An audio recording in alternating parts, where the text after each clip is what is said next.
Porque quando chegou a época de ir para a faculdade, a única coisa que meu pai pediu para os filhos, além de permanecer crente e dar o bom testemunho, foi o diploma de faculdade, que ele é da época que não tinha. O que ele tinha como um curso técnico foi regularizado depois, então ele, por profissão, era um contador, era auditor, mas na época dele não tinha. E ele pediu isso para a gente. Então, quando foi chegando a época de fazer o vestibular, cara, o Espírito Santo falou nítido e claro comigo, você não vai para a faculdade. Tinha uma questão de você ir para fora do país, não tinha?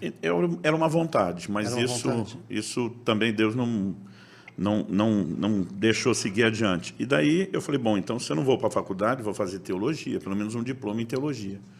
E o Espírito Santo também falou comigo, você também não vai fazer teologia. E eu lembro até hoje, ele me disse, quando eu te levantar como ensinador para as nações, eu não quero você se orgulhando de nada, eu quero que as pessoas vejam a minha graça em você, e você não vai.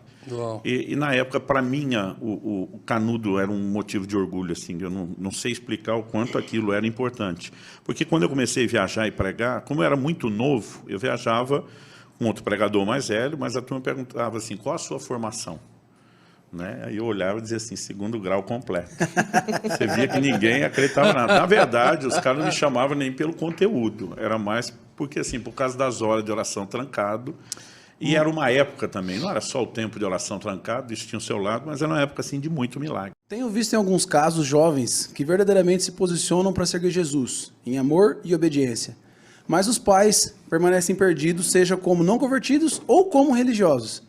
Dessa forma, os pais acabam, de alguma forma, atrapalhando a busca dos jovens. Como instruir os jovens para que eles possam, de forma reverente, ganhar a sua casa para o verdadeiro evangelho? Alguns pais que às vezes ficaram ali meio... ficaram, pela idade mesmo, se tornam talvez mais quadradão, mais rígido. Mais rígido. Eu tive muita dificuldade com meu pai, que era crente e era pastor. Porque assim, de uma hora para outra, ele vê o filho que queria ficar trancado o dia inteiro orando. Então, por exemplo, eu fiz um acordo no banco que eu trabalhei uns 2 anos e meio, de demissão voluntária, peguei todo o acordo que eu fiz, investi em livro, passei 1 ano vendendo aqueles livros, eu ajudava em casa com mais do que o salário de antes, mas as vendas que eu fazia nos fins de semana, correndo por fora, eu trabalhava bem menos por dia, eu passei 1 ano trancado, comendo Bíblia e orando. Para o meu pai, eu tinha virado um vagabundo espiritualizado. Ele não conhecia aquilo, ele nunca tinha conhecido alguém que orava tantas horas por dia, que lia a Bíblia. Então, assim, na cabeça dele, cara, meu filho se perdeu, coisa de moleque. Então, nós começamos a ter muitos choques. Eu não fui para o seminário. Então, na cabeça dele, o chamado para o ministério, você ia para um seminário teológico, ficava lá 4, 5 anos, pegava um canudo, ia pastorear uma igreja em algum lugar, assalariado, porque, afinal de contas, ele pensava, daqui a pouco o Luciano tem família, né? E aí, quando ele me vê no ministério, sem salário, vivendo da fé, sem seguir os próximos, cara, nós tivemos muito choque. Hoje, se eu voltasse atrás... O que é muito comum hoje, assim, a nível, se tratando ministerial, assim, da itinerância, para o seu pai era um susto Não, absurdo. até porque não existia muito. Que negócio, como assim que você vai sem saber se vão te dar nada? Né? E se hoje que as igrejas têm estruturas, eles já não dão, né? Você imagina a época que não tinha, a gente pagava para fazer. Né? Eu dizia para ele, não, Deus me chamou, Deus vai cuidar. Era um negócio assim que na cabeça dele dizia, bom, o moleque daqui a pouco ele vai ter uma experiência ruim e vai aprender. Mas faria diferente? Não faria diferente o que eu fiz, eu faria diferente os choques que eu tive. Que muitas vezes eu tratava ele, então, como religioso, o cara que não tinha fé. Né? Eu teria... Então, por exemplo, esse é o ponto interessante. O jogo foi ficando duro e um dia meu pai me deu um enquadro. Ele chegou um dia e falou, cara, se você quer ficar debaixo do meu teto, são minhas regras. Ele diz, ou você vai para um seminário e depois sai pastorear a igreja do jeito que eu entendo que é, ou se você quer mandar no seu nariz, vá arrumar um canto para você morar, seja de maior, e viva do seu jeito. Eu acho que ele pensou que com aquilo eu ia recuar. Eu lembro que eu olhei para ele e falei, o senhor é inflexível nisso? Ele falou, sou. Eu falei, eu também sou na minha posição, porque eu tenho certeza do que Deus me pediu. Ele olhou para mim e disse, então, velho, vaza. Eu falei, nós vamos virar inimigo, vamos ficar brigados. Ele falou, de jeito nenhum, espero que você nos visite, mas você vai cuidar da sua vida. Juntei minha mala, comecei a juntar minhas roupas, minha mãe chorando, não, tá. Eu falei, vou estar na cidade, vou estar com vocês. Meu pai disse, nós não vamos estar brigados. Eu respeito, é ele que manda nessa casa. Agora, eu vou obedecer a Deus, vocês entendendo ou não. Eu falava assim, vou falar o que vocês me falavam como filho, um dia vocês vão me entender. Vou replicar, um dia vocês vão me entender, mas vou obedecer. Mas eu morei menos de, não sei se fechou 3 meses inteiro fora. E eu estava sempre ali visitando meus pais, porque de fato a gente não ficou brigado. Mas eu me lembro de um dia que eu estava com eles, era uma sexta-noite, eu fiquei até mais tarde usando o telefone, porque na época o telefone era um negócio caro, complicado. Era um investimento. E depois das 10 começava a baixar o preço. 11 mais ainda, meia-noite nem se fala. Então eu fiquei dando os interurbanos e quando terminou que eu ia embora, minha mãe falou, filho, você mora muito longe, porque assim, o que aguentava pagar era a periferia do canto, do extremo, do subúrbio Sim. de Campinas, né? E ela falou assim para mim, divertido. durma aqui hoje, é perigoso para onde você vai, amanhã você sai de dia com calma. Eu falei, é uma boa ideia. Então, naquele dia, depois de quase 3 meses, eu dormi em casa, ou na casa dos meus pais. E, velho, eu passei um perrengue. Eu andava, assim, 2 horas, 10 quilômetros a pé, porque não tinha dinheiro para o ônibus. Jejuava 2, 3 dias, porque não tinha o que comer. Não tinha dinheiro para um chuveiro, era um cano, assim, só de água gelada. Então, assim, foi uma experiência interessante, que me fez valorizar também o aconchego do lar, de uma maneira que eu nunca imaginei que teria. Mas, nesse dia que eu dormi em casa, eu acordei de manhã, ouvindo um barulho muito alto. É tipo esse fone que eu estou aqui de ouvido, com a nossa voz amplificada, tudo era mais alto, é como se tivesse uma caixa de som dentro do quarto. O que era o barulho? Era minha mãe arrumando a mesa para o café da manhã, barulho de louça, conversa, mas tudo era amplificado como se fosse uma caixa de som. Era um negócio assim estranho. E eu ouvia meu pai conversando com a minha mãe, ele dizia assim, Zeni é o nome dela, ele falou assim, passei numa garagem, desses caras que vendem carro, ele falou, encontrei um cara que está disposto a dar 2 carros de troca, mano a mano, no meu Opala. Ele tinha um Opala Commodoro. Né? Ele falou assim, eu sou louco para ter um hoje. O cara está disposto a me dar um Fiat 147 e uma Brasília. Minha mãe olha para ele, minha mãe não dirigia nessa época. Falei, por que você ia trocar um carro por 2? Ele falou, eu estava pensando, se eu desse um carro para o Luciano, será que ele ia entender? E ficou meio que uma reticência.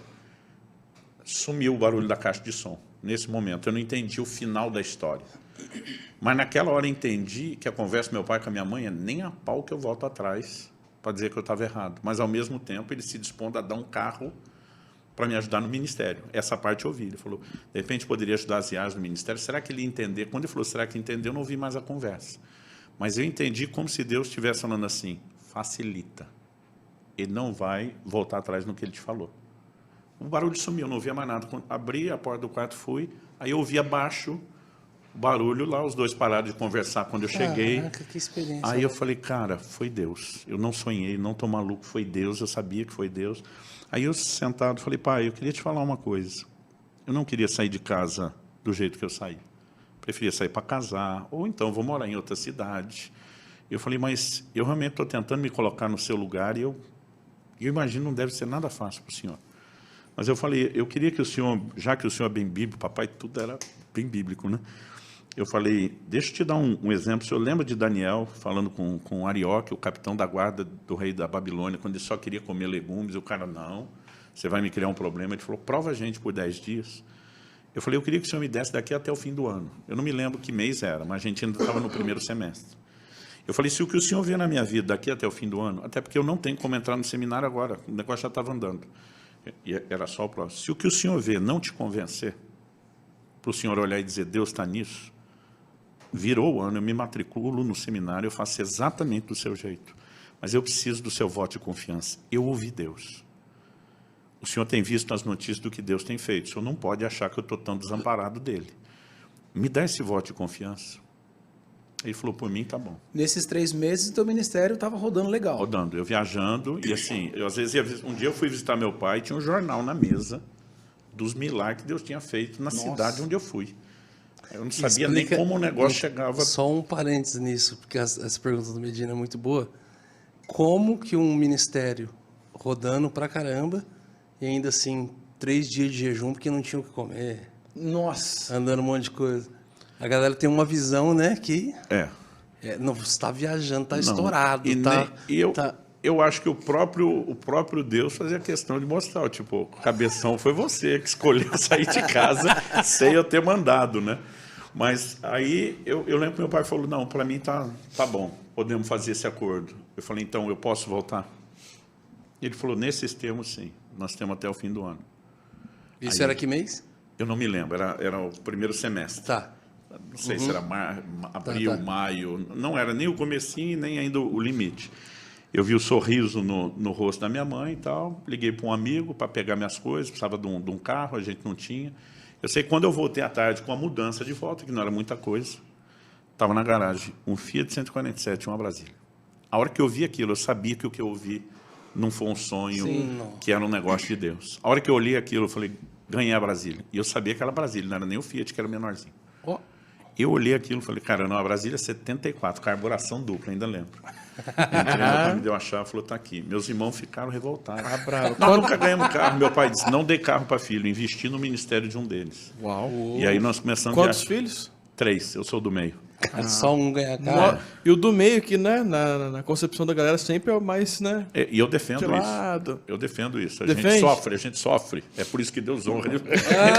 Não é nem o primogênito e nem o mimado. Não, não. O primogênito, roupa nova. Na hora de passar para mim, ainda tá boa, dá para aproveitar. Cara, eu não tinha roupa nova. Eu usava todas do meu irmão. Só que na hora de passar pro terceiro, tava velho. Aí tinha que comprar outra. Ele ganhava. Então os dois tiveram roupa nova. Eu não. Vamos parar de alimentar isso. Parte é brincadeira, parte é verdade. Mas, cara, eu percebi, e aí eu gosto de falar isso para a moçada, que aquele concerto com os pais, com meu pai, e ter a bênção dele, cara, a partir daquele dia, o nível de mover de Deus, de unção, Uau. Sério? Essa honra deu um... mudou completamente. Aquela minha disposição de dizer, pai, por favor, veja, não me faça desobedecer Deus, mas eu entendo que o senhor precisa de um tempo, vamos. E, cara, no final do ano, meu pai falou, velho, você quebrou todos os meus paradigmas, continua, Deus está com você nisso. Né? O interessante é que não passou muito tempo, né? O ministério itinerante durou perto de 3 anos, não fechou 3 anos inteiros e eu estava pastoreando. Né? Então, assim, no final, eu acho que tinha alguma razão em ter percebido alguma coisa de Deus que até então eu estava resistente e também não tinha percebido.